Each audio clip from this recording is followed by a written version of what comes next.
How you fellas doing? Very well, thank you. Good to meet you guys. Good to meet you. We'll start with you, Ansel, man. Good job in the movie. Thank you. Yeah. So I was putting my cupcakes down. Nah, that's fine. That's fine. Baby gets hungry. You know what I mean? So listen, your character's kind of deep. Baby's kind of deep. You know what I mean? He's kind of in this world where he's trying to still get over the death of his parents, and it kind of led him to the world that he's in right now. How do you kind of navigate through that as an actor in this movie? I think Baby had to have a sort of a sense of innocence.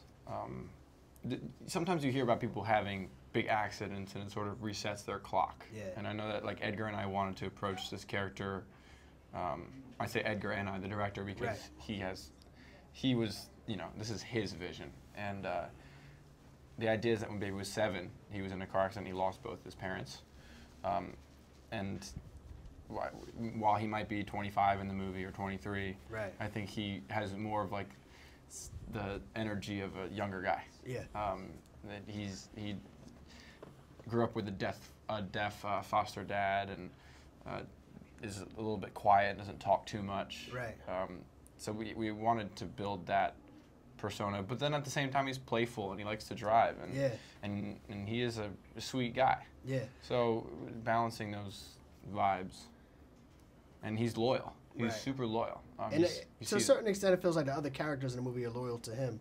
And Jon, your character, almost comes off like somewhat protective early in the movie. Yeah, until certain things take place. There's a shift, obviously, which is nice to play because it's a bit of a misdirect. You know, we are dealing with sort of a criminal element when you talk about cops and robbers. If you're not talking right. about the cops, you're talking about the other side, and, right. and there's a specific kind of element that side of the equation brings to it, which is often deceptive. Right. And I think that's Buddy in a nutshell. He's this sort of a seemingly nice guy, and then yeah. all of a sudden he's not so nice.